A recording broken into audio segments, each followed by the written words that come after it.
PHP, comme tous les langages de programmation, il dispose d'une grande panoplie d'opérateurs. Là, je vous propose de découvrir les opérateurs arithmétiques. Je ne vous apprendrai quasiment rien du tout puisqu'il s'agit des opérateurs que vous utilisez lorsque vous faites des calculs avec votre calculatrice ou des calculs mentaux. Je vais commencer par l'opérateur de négation. Alors, pour cela, je vais prendre deux variables. Je vais prendre une variable A que je vais mettre à 5 et puis une variable B que je vais mettre à 10. Donc l'opérateur de négation, eh bien, c'est tout simplement le signe moins. Si je fais moins $A, eh bien, j'aurai la valeur moins 5. Ensuite, j'ai l'opérateur d'addition.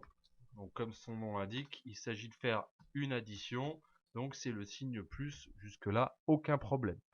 J'ai l'opérateur de soustraction, donc $A moins $B. Et puis ensuite, j'ai l'opérateur de multiplication,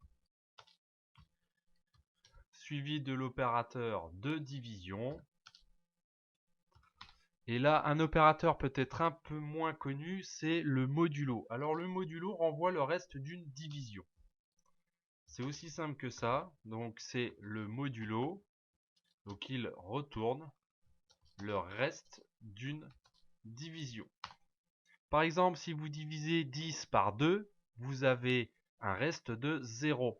Si vous divisez 10 par 3, vous aurez un reste de 1, puisque 3 fois 3, ça fait 9. Donc il reste 1.